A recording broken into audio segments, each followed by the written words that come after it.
Hai semuanya, hari ini kita akan melanjutkan kelas metodologi penelitian pertemuan 6, chapter 6, yaitu mengenai menegosiasikan akses dan etika penelitian. Negotiating Access and Research Ethics.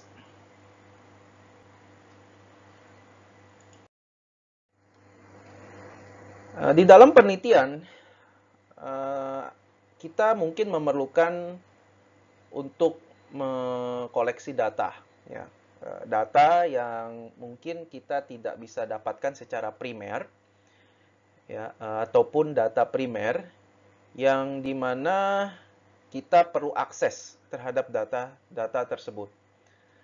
Nah, di sini ada dua isu terkait bagaimana mendapatkan data, akses terhadap data secara tradisional. Yang pertama adalah masalah types of access. Ya, tipe dari aksesnya ada traditional, ada internet mediated. Ya, kalau traditional kita bisa mengumpulkan data, mengkoleksi data dengan misalnya face-to-face interactions dengan menggunakan telepon, pos, ataupun data archives. Selain tradisional, kita juga bisa menggunakan internet, ya, internet mediated dengan memakai computing technologies, ya. Misalnya dengan melakukan online survey, interview dengan video conferencing, ya, dan lain sebagainya, ya, dengan menggunakan media internet.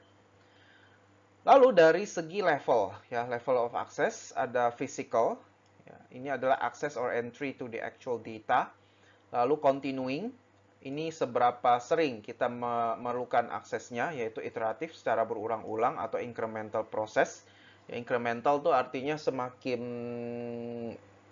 bertambah, ya, akses terhadap datanya, ya, semakin banyak akses yang diberikan, ya, incremental proses, step by step, ya, mulai dari porsi yang sedikit lalu makin lama makin banyak. Lalu kognitif, ya, masalah kognitif ini terkait dengan gaining acceptance, trust, dan juga consent form. Nah, gaining acceptance maksudnya apa?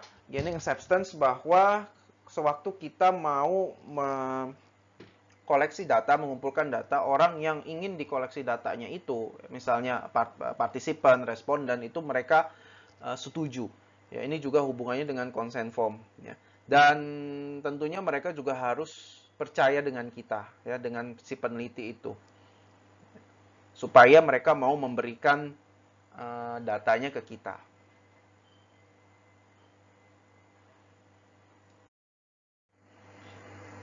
Nah, sewaktu gaining access, ada beberapa difficulty, ya, untuk mendapatkan akses tersebut. Yang pertama adalah gaining personal entry, ya, kita belum tentu bisa mendapatkan akses, ya, mungkin karena status kita, let's say sebagai student yang harus mengumpulkan data di sebuah perusahaan, ya, karena kita outsider, orang luar, makanya kita tidak diberikan hak akses, ya, untuk mengkoleksi data di dalam perusahaan itu. Lalu visibility, ya, visibility ini terkait dengan practicable to negotiate access. Ya, ini seringkali terjadi kalau kita mau mengumpulkan data ke partisipan yang mempunyai hak, level yang tinggi. Contohnya, sewaktu melakukan interview dengan CEO, direktur, manajer, nah itu mungkin akan sulit untuk ketemu, ya. Ada permasalahan untuk mengatur jadwal, ataupun seberapa jauh mereka mau disclose information-nya, ya, karena banyak informasi yang mungkin sifatnya confidential. Lalu sufficiency, ya, ini tentang seberapa cukup kita mengakses datanya. The extent to which the access you negotiate will enable your proposed research project to be achieved. Ya, aksesnya sejauh mana yang diberikan, ya, oleh pihak terkait. Lalu status, ya, status kita sekarang kan masih student, ya. Lalu kalau kalian udah kerja jadi employees, atau kalau sudah di dalam dunia akademis menjadi profesor, nah ini akan mempengaruhi seberapa gampang atau seberapa susah obtaining the access to information atau data. Mungkin untuk part-time student itu bisa lebih susah ya untuk mengakses data.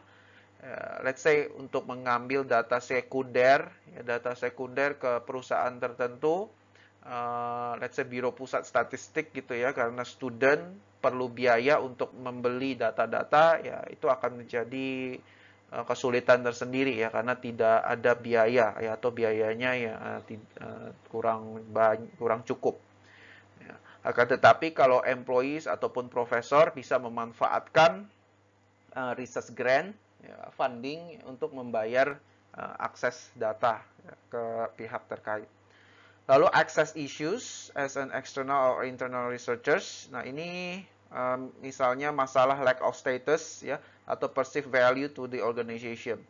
Nah, ini hubungannya dengan ya ini ya formal approval, ya apakah disetujui oleh company itu, lalu suspicion, kecurigaan, lalu masalah sensitivitas data dan confidentiality data itu. Selanjutnya adalah perceptions about your credibility, doubts about your competence. Ya, ini hubungan dengan status dari peneliti itu sendiri ya.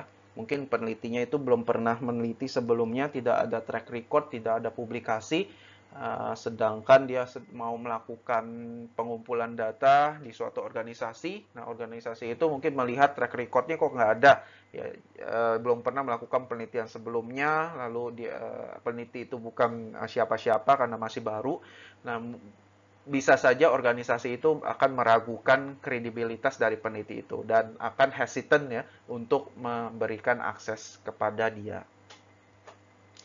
Jadi gaining access tuh ada banyak masalah ya, mulai dari personal entry-nya belum nggak dikasih, lalu kemungkinan untuk melakukannya, ya, seberapa jauh akses yang dapat diberikan, dan status kita sebagai peneliti itu akan berpengaruh terhadap bagaimana kita bisa memperoleh akses terhadap informasi atau data yang kita perlukan sebagai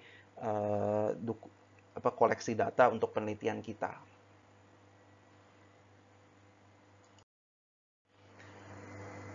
Kalau tadi issues associated with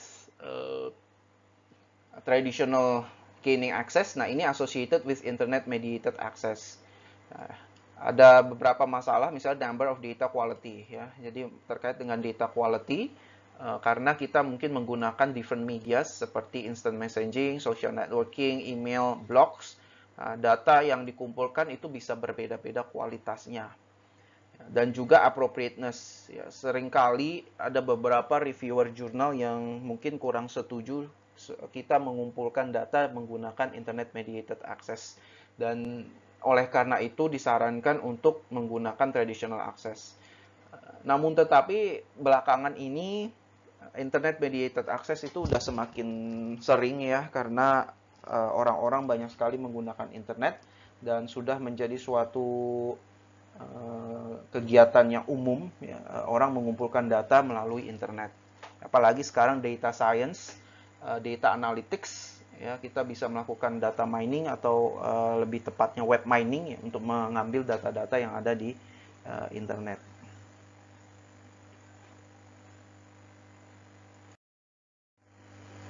Nah, di tabel 6.1 ada beberapa strategi di mana kita bisa perhatikan strategi ini supaya kita bisa mendapatkan akses.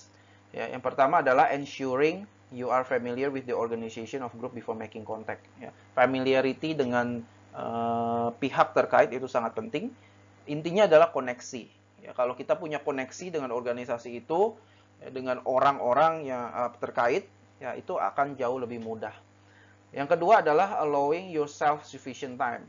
Ya, kita perlu memikirkan waktunya, ya, jangan mepet-mepet.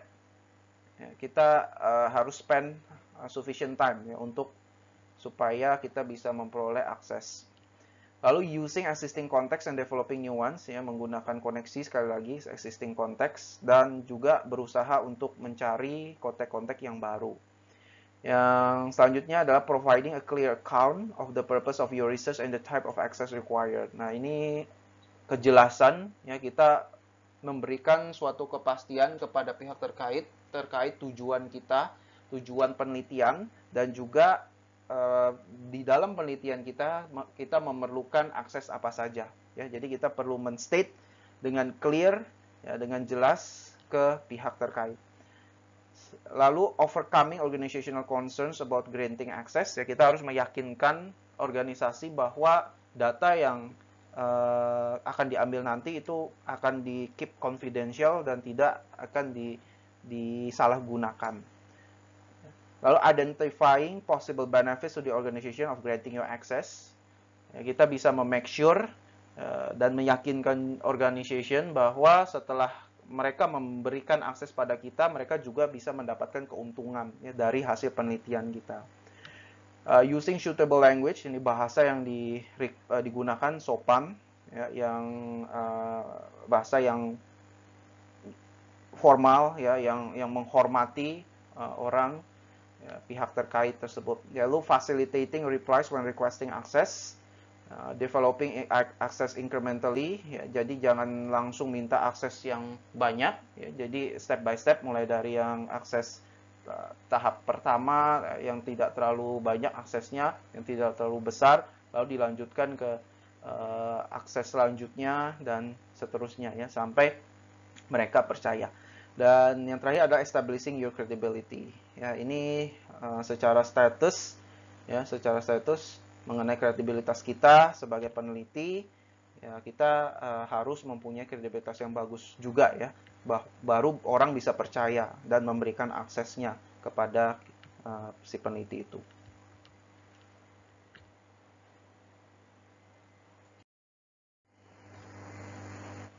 Sekarang kita akan membahas mengenai etika penelitian atau research ethics. Secara definisi, ethics adalah standards of behavior that guide your conduct in relation to the rights of those who become the subject of your work or are affected by it. Nah, ini bicara mengenai etika, kita bicara mengenai perilaku, ya, perilaku atau conduct kita di dalam melakukan penelitian, etika. Ya, kita tidak melakukan kesalahan atau melanggar etika. Ya, etika kayak seperti yang paling gampang plagiarism. Ya, kalau kita melakukan plagiarism itu udah pasti kita melanggar etika. Lalu ada yang namanya codes of ethics. Ya, codes of ethics ini adalah tetap adhere. Ya, adhere itu artinya comply, ya. Mengikuti ethical guidelines for research, ya, ada beberapa guideline yang kita harus ikuti untuk sebelum melakukan research. Dan code of ethics ini dituliskan di dalam terms yang abstrak, ya. Tujuannya adalah untuk mencegah misconduct, ya, preventing misconduct, supaya kita tidak melakukan perbuatan-perbuatan yang non etis.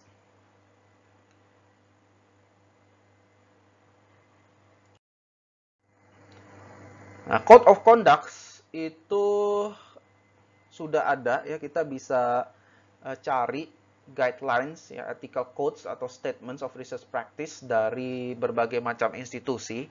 Contohnya adalah Academy of Management Code of Ethics. Nah, ini biasanya dipakai oleh para peneliti di bidang manajemen, ya. Ada internet address-nya di sini, www.omonline.org, ya. Lalu ada Academy of Social Sciences, ya, ini untuk para peneliti di bidang social sciences, bidang psychology, ya, American Psychological Associations, lalu Association of Business Schools, British Academy of Management Code of Ethics and Best Practice. Ya. Jadi ada organisasi atau institusi yang memang mengatur atau membuat Code of Ethics, ya, terkait research practice. Nah, di sini kita bisa mengikuti prosedur guideline yang mereka telah tuliskan. Nah, bagaimana dengan information system? Nah, kalau information systems, kita bisa mengikuti ini, ya, Association of Internet Researchers, ya. Kita bisa akses di aoir.org. Nah, ini ada etika-etika yang dapat kita pertimbangkan, ya, yang kita dapat follow sewaktu kita melakukan penelitian khususnya di bidang internet, ya, internet researchers. Lalu selanjutnya ada Psychological Society ya, ini untuk psikologi. Sama ini juga untuk Ethic Guidelines for Internet Mediated Research ya, khusus ya untuk Internet Mediated Research.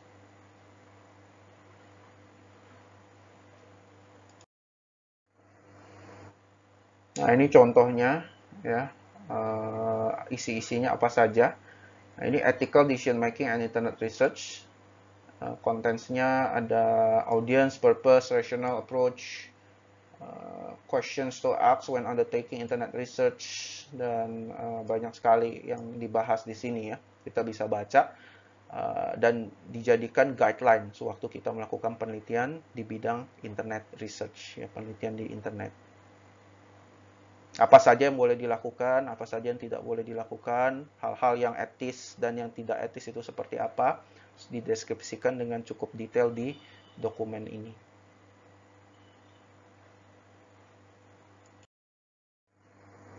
Nah, ini kalau kalian ada waktu ya, coba akses mengenai top 5 unethical human experiments. Di bidang medicines, lalu juga drugs, ya, obat-obatan, itu masalah etikal menjadi masalah yang serius. Ya. Di Fakultas Kedokteran, Faculty of Nursing, dan juga farmasi sangat menekankan tentang etika, ya, khususnya dalam melakukan penelitian. Kenapa? Karena objek penelitian mereka itu langsung berkaitan dengan manusia, ya, khususnya kedokteran dan farmasi.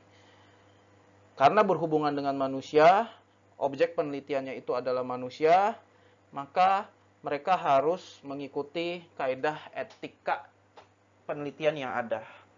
Misalnya sewaktu melakukan eksperimen obat, ya, itu ada guideline-nya.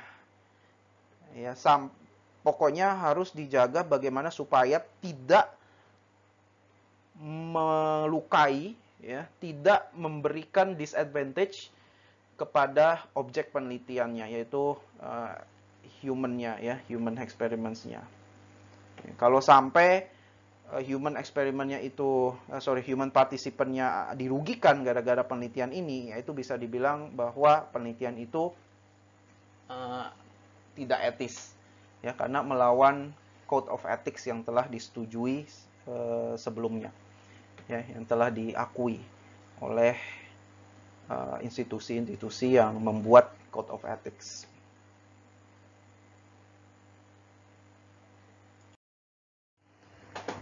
Nah, ini ada beberapa prinsip-prinsip etikal, ya, prinsip-prinsip etika. Yang pertama adalah integrity and objectivity of the researcher. Ya, ini mengenai peneliti itu sendiri, ya, bercara mengenai integritas dan objektivitas dari researcher. Lalu respect for others, kita harus menghormati researcher yang lain. Lalu avoidance of harm, ya, tidak boleh melukai, tidak boleh menyakiti participant, ya, dari project penelitian kita. Lalu kalau terkait dengan data, informasi, yaitu kita menghormati privacy dari partisipan. Ya, data yang kita kumpulkan dijamin kerahasiaannya, ya, confidentiality, dan juga tidak di-misuse oleh kita, ya, sewaktu datanya dikumpulkan. Lalu voluntary nature of participation and right to withdraw. Nah, ini makanya pentingnya consent form, ya. Sewaktu partisipan mengisi survei, ya, atau melakukan interview, mereka harus setuju bahwa mereka menyetujui, ya, mereka berkenan untuk benar-benar berpartisipasi di penelitian kita, ya. Itu disebut dengan consent form, ya. Jadi ada suatu pernyataan, I agree to join this research, dan mereka setiap saat dapat berhenti, ya, untuk join, ya, right to withdraw. Nah, ini informed consent tadi, ya. Lalu ensuring confidentiality and data and anonymity, tadi sudah dibahas. Lalu responsibility in analysis of data and reporting of the findings. Nah, ini penting, ya, jangan kita melakukan data analisis yang nggak tepat, ataupun memanipulasi data, itu nggak boleh karena melawan ethical principle. Compliance in the management of data, dan juga ensuring the safety of the researchers. Ya, bukan hanya safety of the researcher, tapi juga the safety of the participant. Nah, ini adalah prinsip-prinsip yang kita harus tahu ya dan laksanakan sewaktu melakukan penelitian.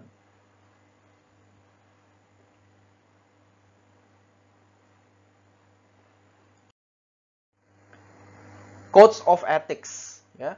Ada avoid poor practice, malpractice and harm, non-maleficence, promote ethical practice and private or public good, beneficence. Ya. Kita tidak ada unsur yang menyakiti, ya, baik itu untuk researchernya itu sendiri ataupun untuk partisipan. Ya. Dan kita harus mempromosikan good ethical practice, atau dengan kata lain beneficence, ya, memberikan suatu manfaat yang nyata, ya, yang ada benefitnya.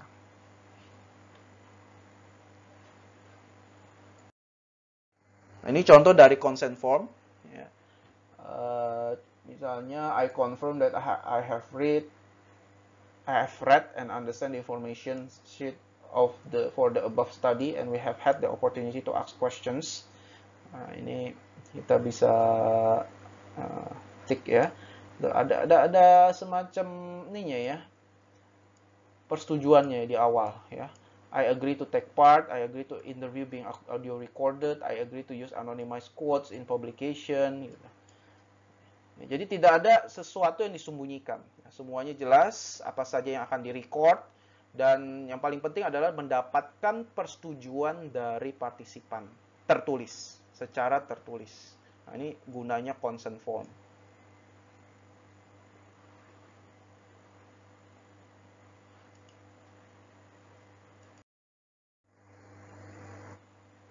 Nah, ini adalah beberapa ethical issues sewaktu melakukan koleksi data. Yang pertama, kita harus memaintain privacy, ya, privacy dari si partisipan. Datanya tidak boleh disalahgunakan oleh kita, datanya tidak boleh diekspos. Ya. Lalu collect data accurately, lalu avoid exercising subjective selectivity, ya, maka dari itu waktu kita mau mengumpulkan data lebih baik menggunakan random sampling. Ya, lalu falsification, distorting, dan fabrication, inventing are unethical. Ya. Datanya itu dimasukkan data yang salah dan datanya dimodifikasi, fabrication, atau dibuat-buat datanya.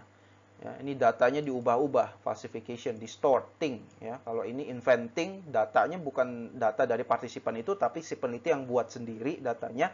Ya, atau kalau survei misalnya dijawab oleh si peneliti itu sendiri, yaitu namanya fabrication atau inventing, dan hal tersebut merupakan suatu hal yang sangat unethical. Ya. Dan tadi ada right to response, ya, itu pun unethical. Lalu ethical issues related to analysis and reporting, ya, ada misrepresent data collected, ya, selective which data to report, ada masalah statistik, ya, statistiknya itu tidak dilaporkan secara akurat, represents your data honestly. Ya, jadi kita harus jujur untuk melaporkan semua data yang ada. Lalu masalah confidentiality and anonymity, ya, kita bisa request permission from organization to use their name. Nah, ini seringkali terjadi ya waktu tugas akhir. Ya, waktu tugas akhir kita harus minta izin ke perusahaannya, ya, apakah namanya itu mau diekspos atau tidak. Ya, jika mereka tidak mau, ya kita bisa pakai nama alias, misalnya PT XYZ, PT ABCD. Ya, kalau mereka mau, ya pakai nama yang sebenarnya.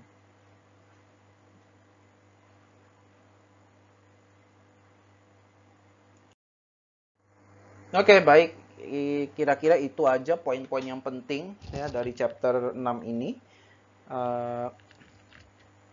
Jadi minta tolong kalian baca ya book 1 chapter 7 untuk selecting samples, dan book 2 ya chapter 3 research process, dan juga chapter 4 theorizing ya di buku yang kedua, yaitu buku Scientific Research Information Systems.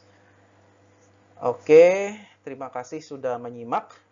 Kita ketemu lagi di pertemuan selanjutnya.